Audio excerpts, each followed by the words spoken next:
7-8 लोग बंदूक लेकर पटना के हाई स्कूल में घुसकर क्या गोलियां चला रहे हैं। आप सबसे पहले इस वीडियो को देखिए। यह आज ही का वीडियो है, बताया जा रहा है, आज ही की घटना है।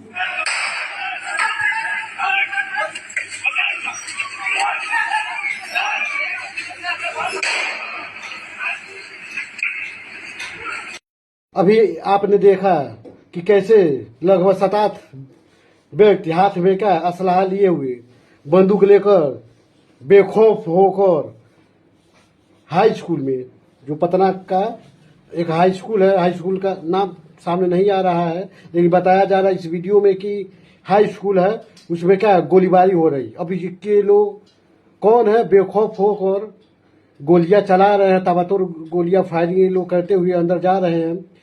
अब ये तो क्लियर नहीं है लेकिन इतना तो स्पष्ट हो रहा है कि पटना की कानून व्यवस्था, लॉ एंड ऑर्डर किस ताक पर बैठा हुआ है। वहां पर कानून नाम की जो चिड़िया थी, लगता है कि सम्राट चौधरी, ठीक है, जब ये बने हैं सीएम तब क्या वो उड़ चुकी है। चूंकि क्या पटना में आए दिनों क्या गोलीबारियां होती रही हैं, हो रही हैं। वहाँ की प्रशासन भी क्या बताया जा रहा है, सोशल मीडिया पे आप लोग देख ही रहे हैं कि गुंडई हो रहा है, फर्जी एनकाउंटर कर दिया जा रहा है। कोई अपने आप को कानून के हवाले भी कर रहा है तो उसका भी एनकाउंटर कर दिया जा रहा है। वहाँ के अपराधियों में क्या किसी प्रकार का कोई भय नहीं है, डर नहीं है, कानून का तो डर तो साफ ही नहीं है। बेखौफ होकर अपराध को क्या आगे बढ़ा रहे। अब देखिए कि इस स्कूल में ये लोग गए हैं, पता नहीं किसको मारने के लिए लोग गए हैं। वहाँ के जो अध्यापक है उनको या किसी बच्चों में झरा हुआ था, किसको अभी ये सामने नहीं आ रहा है। हो सकता है कि कुछ समय बाद सामने भी आ जाए, ठीक है। तो कहने का मतलब यही है कि इस वीडियो से देख तो यही लग रहा है कि पटना में जो कानून व्यवस्था है वो पूरी तरफ से क्या है ध्वस्त हो चुकी है। अभी कुछ महीने पहले की घटना है कि अस्पताल में वैसे ही बंदूक लेकर घुस गए थे लोग, वहां पर भी कांड हुआ। हर जगह पे यही हो रहा है। तो कहने का मतलब यही है कि लालू प्रसाद के समय में जंगल राज कहा जाता था बिहार को। बिहार में ना लालू प्रसाद यादव जी के समय में क्या जंगल राज कहा जाता था, लेकिन हकीकत यही है कि लालू प्रसाद ही वह व्यक्ति है जो बिहार में क्या पिछड़े समाज, जो दलित समाज है, उनको क्या उनके अधिकार को दिलाने में क्या अहम योगदान दिया। ये क्या है अहम योगदान दिया। पिछड़ों दलितों को क्या गर्व से सर ऊंचा करके चलने का मौका दिया, कुर्सियों पर बैठने का मौका दिया, ठीक है। और इन्हीं के समय में क्या जंगल राज भी कहीं ना कहीं क्या खत्म भी हुआ। क्योंकि बिहार का लालू प्रसाद के समय में तो बिहार तो बना नहीं, बिहार बहुत पहले से था, ठीक है, पहले से था। उसके बाद नीतीश कुमार जी इधर आए, इनके समय में क्या दावा किया गया कि जब से नीतीश कुमार आए हैं जंगल राज खत्म हुआ, अपराध कम हुए। लेकिन ये भी किसी से छिपा नहीं हुआ है। पिछले 5 सालों में नीतीश कुमार जी के समय में कितने अपराध बिहार में हुए ये सभी ने देखा। तो कहने का मतलब यही है, चाहे किसी भी पार्टी की सरकार हो, ठीक है, वो कहीं न कहीं क्या कानून व्यवस्था को मजबूत बनाने में क्या असफल हो जाती है। कहने के लिए दावा तो कर देते हैं कि हम कानून को कंट्रोल में एकदम करके रखे हुए हैं, अपराधियों पर कंट्रोल कर रहे हैं कानून के माध्यम से, लेकिन हकीकत कुछ और ही होता है। वो लोग क्या उनकी तो राजनीति चल जाती है, आम जनता का क्या समस्या का कभी समाधान नहीं होता है। अब ये जो तस्वीरें जो आए दिनों सामने आ रही, इससे स्पष्ट हो रहा है कि बिहार में क्या वापस जंगल राज की क्या शुरुआत क्या ये लोग कर दिए हैं। ऐसा लग रहा है कि इन्होंने छूट दे, आप एक प्रकार से कह सकते हैं कि ये लोग छूट दे रखे हैं कि भाई जाइए, पुनः जंगल राज स्थापित कीजिए। अब हमारी सरकार है, ठीक है, अब आपको क्या कोई रोकने वाला नहीं है। बहुत हमने क्या आराम कर लिया, अब चलिए अब काम करते हैं, जंगल राज स्थापित करते हैं। अभी लोग क्या वापस बिहार में क्या जंगल राज स्थापित करने के होड़ में क्या लगे हुए हैं। अब इनको क्या जनता से कोई मतलब रह ही नहीं गया है। तो कहीं ना कहीं क्या बिहार की जनता की भी गलती है कि वो अपने मताधिकार का उचित प्रयोग वो लोग नहीं कर पाते हैं। किनको वोटिंग करना है, किनको नहीं करनी है, आज तक क्या ये लोग भी समझ नहीं पाए। कहने के लिए चाहे कोई भी सरकार हो का दावा करती है और दावा करने में असफल होती है, झूठ बोलती है, तो क्या दोबारा वोटिंग करने की आवश्यकता ही नहीं, आप उसको चुनिए ही मत। लेकिन आप लोग क्या करते हैं, आप लोग फिर भी उसको बार बार चुनते हैं। जब आप बार बार चुनेंगे तो व्यक्ति क्या होगा, तनाशाह तो होगा ही, और लास्ट में क्या करेगा, यही करेगा। अब बिहार की घटना को देख कर तो यही लग रहा है कि वहाँ पर सिर्फ अपराधियों का मन हौसले इसलिए बुलंद हुए हैं क्योंकि उन्हें भी पता है कि उनके साथ क्या है, कदम से कदम क्या वहाँ के जो पुलिस विभाग है, जो प्रशासन है, वो भी क्या है कदम से कदम मिला रहा है जंगल राज स्थापित करने में। क्योंकि क्या वहाँ पर क्या प्रशासन भी क्या कहीं न कहीं क्या एक अपराधी की माफी की कार्य कर रहा है, वो भी कानून हाथ में ले रहा है, कानून का धज्जिया उड़ा रहा है। प्रशासन का कानून के रक्षक ही खुद ही कानून का धज्जिया उड़ा रहे हैं, बार बार पर फर्जी एनकाउंटर हो जा रहे हैं। अभी तक तो फर्जी एनकाउंटर सुनने में आ रहा था कि यूपी में ही चल रहा था, बिहार में 2 कदम आगे निकल गया है इससे। तो कहने का मतलब यही है कि कानून व्यवस्था अगर कहीं कमजोर होती है तो सिर्फ सरकार ही जिम्मेदार नहीं होती है, सबसे ज्यादा जिम्मेदार तो आप हैं, जनता हैं। क्योंकि आपने उसे चुना है, आपने ऐसे व्यक्ति को चुन लिया है जिसको क्या कानून व्यवस्था से कोई मतलब है ही नहीं। वो सुरक्षित है, उसको सिर्फ अपनी खुद की सुरक्षा से मतलब है। वो तो सुरक्षित है, जनता सुरक्षित रहे या बाहर में जाए, इस बात से क्या उन्हें कोई लेना देना है ही नहीं। और लेना देना होता तो कानून व्यवस्था को क्या वो मजबूत बना कर रखते, लेकिन ऐसा है ही नहीं कि लोग कानून व्यवस्था को क्या मजबूत बना कर रखें। तो आपकी गलतियां है कि नहीं है, आप क्या हमेशा क्या जाते हैं, वोट देते हैं, मतदान करते हैं, लेकिन आपके क्या दिया हुआ मतदान का क्या जिस उम्मीदवार को आप चुनते हैं आप बार बार क्या आप गलत साबित हो जाते हैं। वो क्या करता है, क्या व्यवस्था आपके लिए कार्य करता है? नहीं। घटना होने के बाद नेता लोग आते हैं, दिखावा कर देंगे, सहानुभूति जता लेंगे, 2 मिनट के लिए मौन धारण कर लेंगे, घटना हो किसी की मृत्यु हो जाने के पर आकर बस हो गया, उनकी जिम्मेदारियां पूरी हो गई। थोड़ा बहुत तीखे बातें बोल दिया जाएगा कि हम कठोर से कठोर कार्रवाई करेंगे, और कार्रवाई तो बाद में होगी, उससे पहले कहा दिया जाता हम जांच करवा रहे हैं, जांच होगी, दोषियों को बख्शा नहीं जाएगा, किसी भी दोषी को नहीं छोड़ा नहीं जाएगा, यही सब होता रहता। अगर देखिए अगर किसी कहीं जगह पर अभी इसी घटना को ले लीजिए, अब स्कूल में इतने लोग हाथों में बंदूक लेकर जा फायरिंग करते हुए स्कूल के अंदर क्या जा रहे हैं, घुस रहे हैं, तो क्या कहीं न कहीं क्या लोग जान रहे हैं कि कानून व्यवस्था क्या है, लाचार ही नहीं है बल्कि कानून व्यवस्था है ही नहीं, कानून व्यवस्था है ही नहीं, ये लोग जान रहे हैं। तो कहीं ना कहीं क्या इससे भी पता चलता है कि कानून व्यवस्था को यही लोग कंट्रोल कर रहे हैं। अब चाहे कंट्रोल करने का इनका जो भी तरीका हो तो क्या फायदा।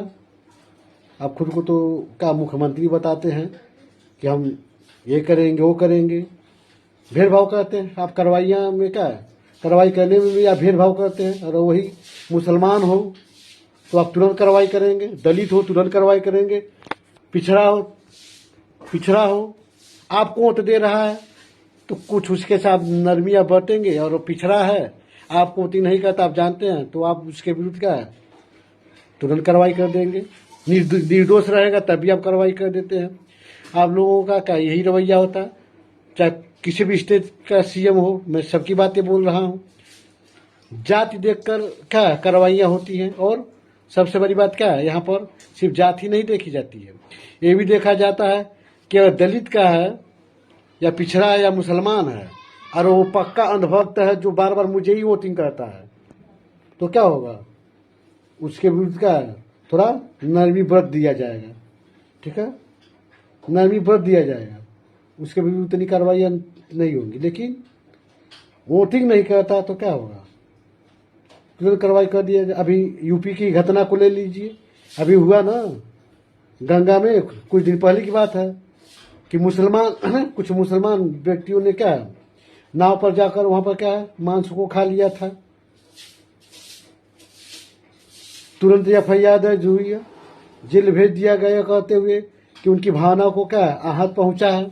वही मल मूत्र, वही गंदगी है, उसी गंगा में बहाया जाता है, बहता है। ठीक है, क्या मांस नहीं जाता है, मलमूत्र नहीं जाता है, इंसानों का, जानवरों का, किसका नहीं जा बहता है, डाला जाता है, तब गंगा का गंदी नहीं होती है और भावना का आहत नहीं होता है। ठीक है, 70 दिनों के बाद उन्हें जमानत मिली थी, ऐसा आरोप लगाया। अब अभी हाल ही में घटना घटित हुआ तो ये लोग मुसलमान नहीं थे, एफआईआर हुआ, 24 घंटे के अंदर क्या है इन्हें जमानत दे दिया गया। और एक जो दोषी थे इनको लेकर किसी ने कुछ नहीं कहा। कुछ लोगों ने तो दिखावा में बहुत कुछ बोला, लेकिन ज्यादातर क्या खामोश ही रहे, क्योंकि उनके बिरादरी के थे, मुसलमान नहीं थे तो भावना आहत नहीं हुई। मुसलमान रहा होता तो भावना आहत हुई होती।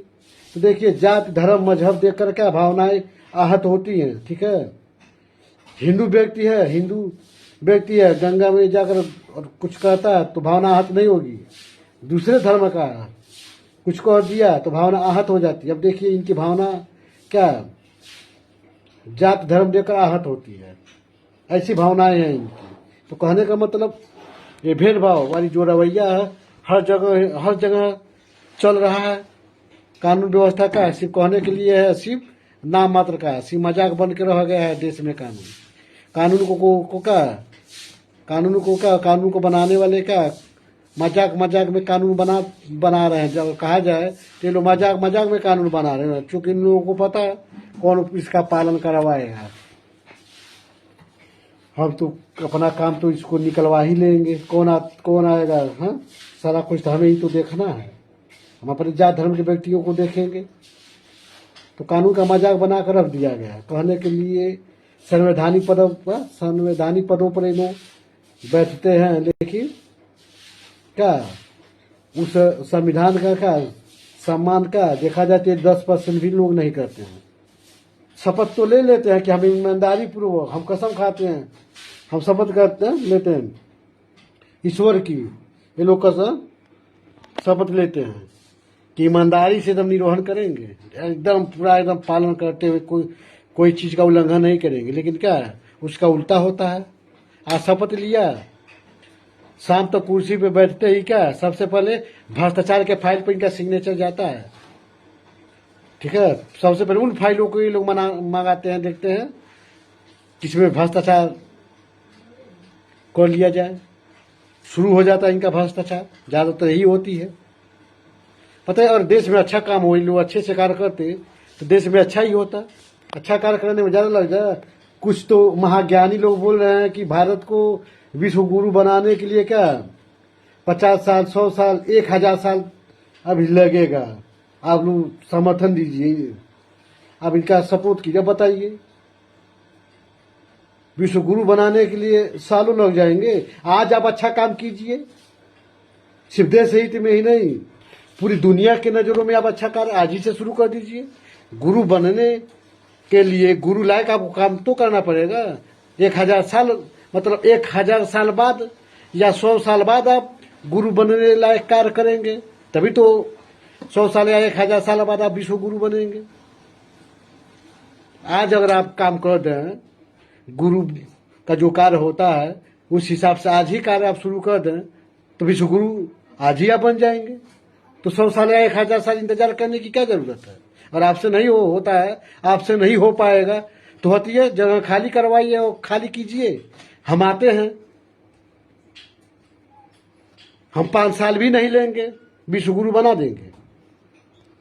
5 साल बहुत होता है, कहने के लिए तो 1 साल भी बहुत होता है, 365 दिन बहुत होते हैं। विश्व गुरु अब वैसे बन जाएंगे। सिर्फ चिल्लाते रहने से विश्व गुरु विश्व गुरु विश्व गुरु, कर्म करना पड़ेगा, उसके लिए आपको कर्म करना पड़ेगा। तो कर्म कीजिए, कर्म जब आप करेंगे तभी तो बनेगा, कहने से थोड़ी ना होगा। 100 साल 1000 साल बाद आप कर्म करेंगे। आज आप नहीं बना पा रहे हैं, इतने साल नहीं बना पा रहे हैं। 2014 में आप आए थे, ठीक है, आए थे, और अभी तक आप नहीं बना पाए तो आप कभी नहीं बना पाएंगे, आपसे होगा ही नहीं होगा। आप तो दिखावा आपका, आप अपने स्वार्थ की राजनीति करते हैं। आप अपने जाति वालों का क्या हित आपको दिखाई देता है, दूसरे जाति वालों का हित आपको नहीं दिखाई देता है। हर जगह हर चीज में क्या जाति देखी जा रही है, नफरत ढूंढने का प्रयास किया जा रहा है, जाति ढूंढने का प्रयास किया जा रहा है। कानून व्यवस्था इसीलिए तो क्या एकदम कमजोर बना दिया गया कि चूंकि संख्या क्या, कानून कभी भी क्या होगा। हाँ, ये अलग चीज है। और इनके जाति में से अगर कोई ईमानदार व्यक्ति है ना, और ज्यादा ईमानदार है तभी वो परेशान होगा। उससे इनको खतरा महसूस होगा कि ज्यादा ईमानदार है, मेरे जाति का है, मेरे उच्च जाति का है यह, और क्या दलित हित में से, पिछड़ों के हित में, समाज हित में कार्य कर रहा है। और हम लोग तो समाज हित में कार्य करना हमें पसंद ही नहीं है, लेकिन समाज हित में कार्य कर रहा है, ये हमारे लिए खतरा है। इसको रास्ते से हटा दीजिए। बिहार में हुआ ना, इनका उत्तर हुआ कि नहीं हुआ, लेकिन अगर वही क्या है, और इनकी संख्या अधिक हो रहा है ना, अधिक रहे तो कानून व्यवस्था एकदम टाइट रहेगा, लाचार रहबर नहीं करेगा, होगा भाई कानून व्यवस्था बना कर रखे रहिए। तो देखिए, कानून व्यवस्था को भी कमजोर बनाया जा रहा है जाति धर्म मजहब देखकर, क्योंकि जो भी जितनी भी कार्रवाइयां हो रही है जाति धर्म मजहब देखकर ही हो रही है। अब हर जगह क्या बिहार के दृश्य से साबित कर रहा है, तो कहीं ना कहीं क्या पूरे देश के लिए क्या एक प्रकार से संदेश ही है। अरे लोग 5-10 साल मौका दे दिया जाए ना, पूरे देश को ये लोग क्या बिहार बनाकर रख देंगे। बिहार तो माना जा रहा है, बहुत नेता तो आज भी बिहार को जंगल राज ही कहते हैं, जबकि बहुत सुधार हुआ है बिहार में, ये भी सत्य है। लेकिन अब देखा तस्वीरें से साफ लग रहा है जितना सुधार हुआ नहीं है। बिहार को क्या जंगल राज बनाकर उस जंगल को ही न रहने दे लोग, जंगल को ही न रहने दे, तो जंगल राज की बात ही छोड़िए, लोग जंगल को ही न रहने दे। ये नौबत आ चुकी है। तो पूरे देश में भी क्या हो सकता है कि यही हाल हो, क्योंकि क्या हर देश में, पूरे देश की आप देख लीजिए, भेदभाव हो रहा है, कार्रवाइयाँ क्या यही सब देख, भेदभाव यही सब न हो रहा है, जात धर्म देखकर कार्रवाइयाँ हो रही हैं हर जगह, यही तो हो रहा है। ये कुछ स्टेट में क्या अभी भी है, नए नए चेहरे सामने आ रहे हैं, ठीक है। अभी हाल ही में अभी ने देखा विजय थलपति सर जो हैं अभी बने ना मुख्यमंत्री, तमिलनाडु के अभी जो मुख्यमंत्री वो बने हैं, अच्छा कार्य कर रहे हैं वो, और उन्हीं के तर्ज पर और बाकी और स्टेट के मुख्यमंत्री अगर कार्य करने लगे, सोचिए कितना वीआईपी कल्चर को उन्होंने खत्म कर दिया। ट्रैफिक क्या, अब सीएम को कहीं जाना है तो ट्रैफिक जाम भी क्या करने की आवश्यकता ही नहीं, जैसे आम व्यक्ति जाता है वैसे वो लोग भी जा रहे हैं। बाकियों के बच्चे क्या जो नेता लोग हैं सब कुछ है भाई, वो लोग क्या है अब अपना इलाज क्या सरकारी हॉस्पिटल में कराएंगे। सरकारी हॉस्पिटल में होगा तो अब जिस क्षेत्र के यहाँ क्या मजबूरी रहेगी कि आप कहेंगे भाई हमारा इलाज सरकारी हॉस्पिटल में होगा, तो क्या होगा, व्यवस्था भाई बना कर रखा जाए, नहीं तो सरकारी हॉस्पिटल लाचार रहेगा तो हमारा इलाज होगा कैसे, तो उसमें भी सुधार होगा। तो कहने का मतलब यही है कि कुछ स्टेट क्या अभी भी सुधार की तरफ आगे बढ़ रहे हैं, ठीक है, तो बाकी स्टेट क्या है, कुछ स्टेट क्या है, ज़्यादा तो स्टेट क्या पिछड़े हुए हैं। कानून व्यवस्था को क्या ताक पर रखने का प्रयास ये लोग कर रहे हैं, लेकिन वही ना कहा जाता है जिस व्यक्ति के अंदर सोच होती है कुछ कर गुजरने की तो वो करता है, वो अपने लक्ष्य की तरफ ही आगे बढ़ता है, उसे अपने लक्ष्य के अलावा क्या कुछ दिखता ही नहीं है। सिर्फ भाषणों में लोग कानून मजबूत सिर्फ भाषणों में करते हैं, ठीक है। ये लोग जो हैं, जो देश के नेता लोग जो हैं, ये कानून को मजबूत सिर्फ अपने भाषणों में करते हैं, हकीकत में नहीं, जमीनी स्तर पे नहीं। कानून व्यवस्था को जमीनी स्तर पर क्या नियंत्रित लोग नहीं करते हैं, सुधार नहीं करते हैं, जो भी है ये सिर्फ भाषणों में करते हैं। और जनता का विकास क्या है, सिर्फ भाषणों में करते हैं। विकास क्या है हमारे देश में, हमारे देश के नेता क्या है, भारत के नेता जो लोग हैं ना, भारत का विकास सिर्फ भाषणों में करते हैं।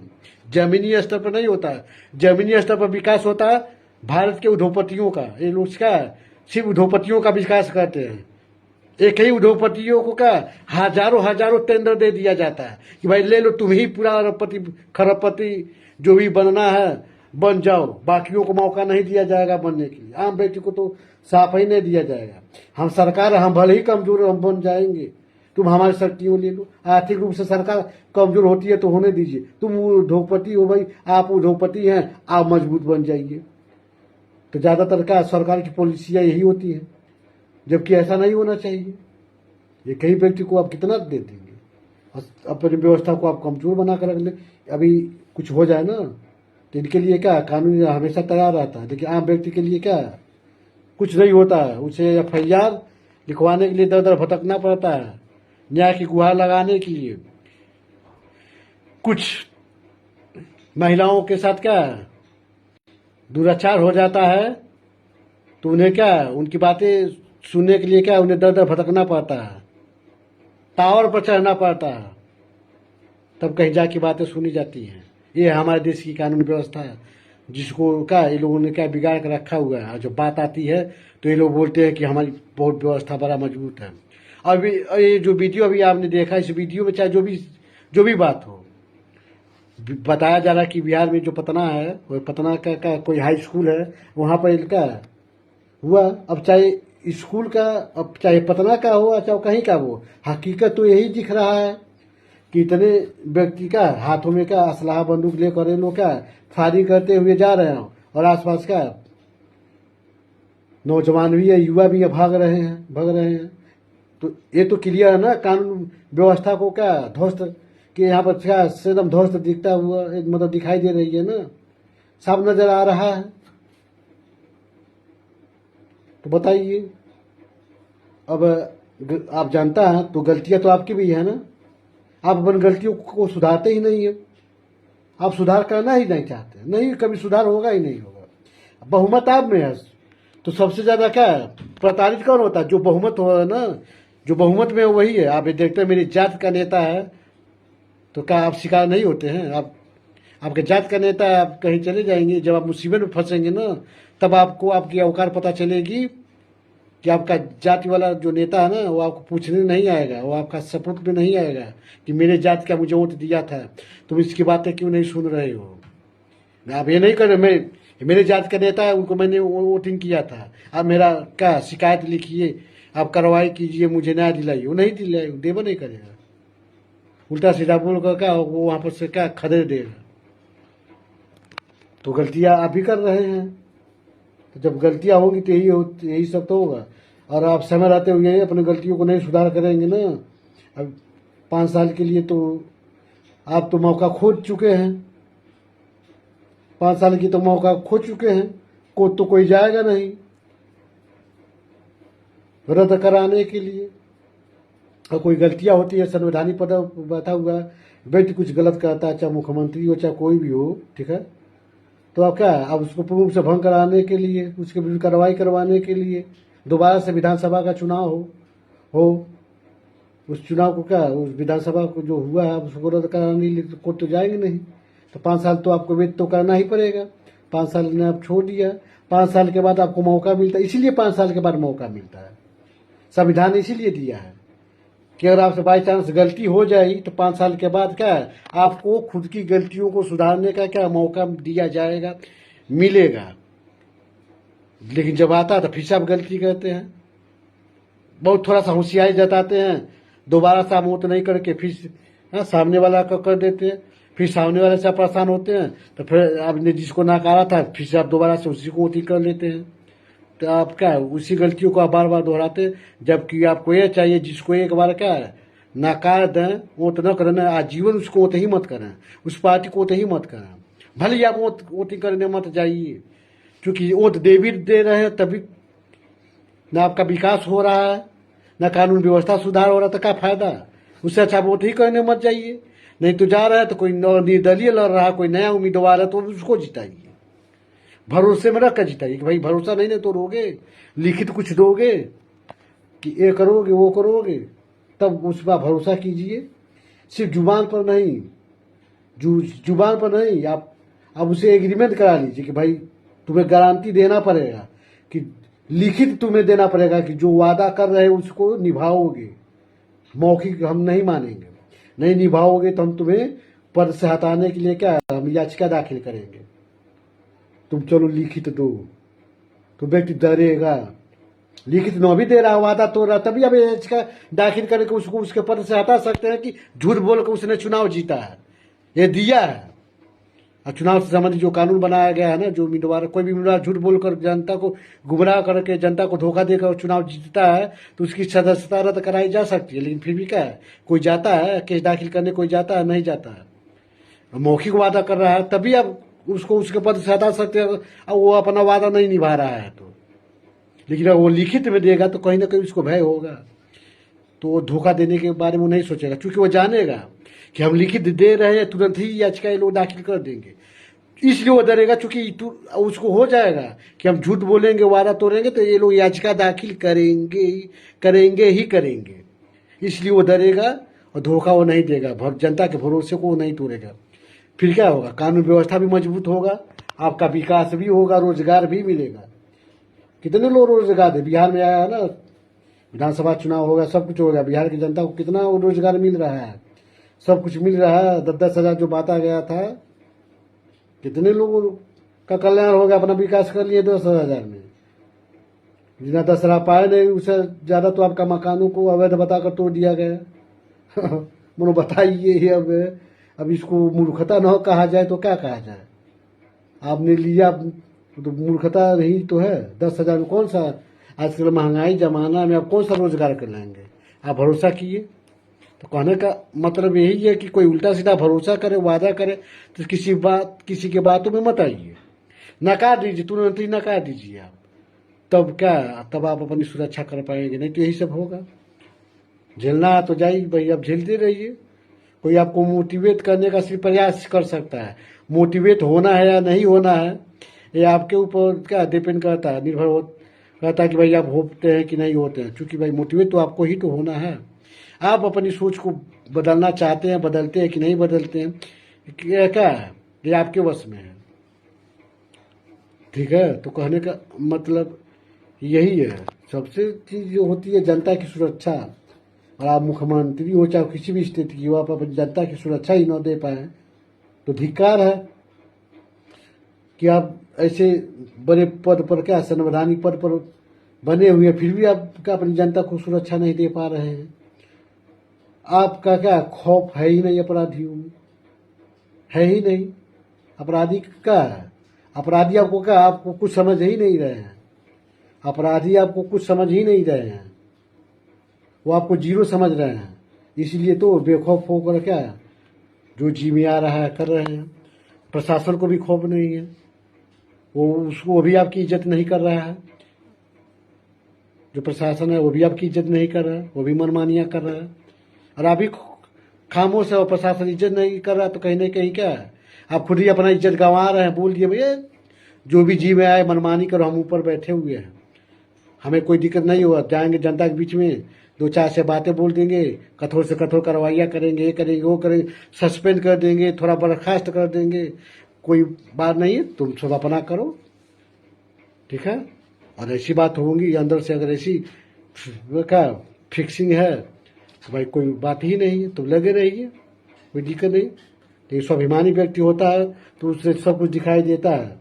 वह ना अपना मजाक बर्दाश्त कर सकता है, ना अपमान बर्दाश्त कर सकता है। ईमानदार होगा तो जनता के प्रति क्या होगा, वह ईमानदारी दिखाएगा।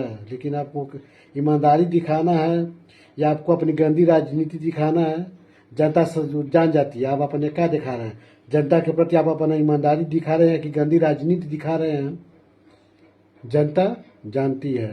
ठीक है, बस मैं अपनी बातों को यहीं पे समाप्त करता हूँ। वीडियो अच्छा लगे तो लाइक कमेंट शेयर कीजिए, और पहली बार आप मेरी वीडियो पर आए हैं तो फॉलो करते जाइए ताकि नेक्स्ट वीडियो आपको मिल सके।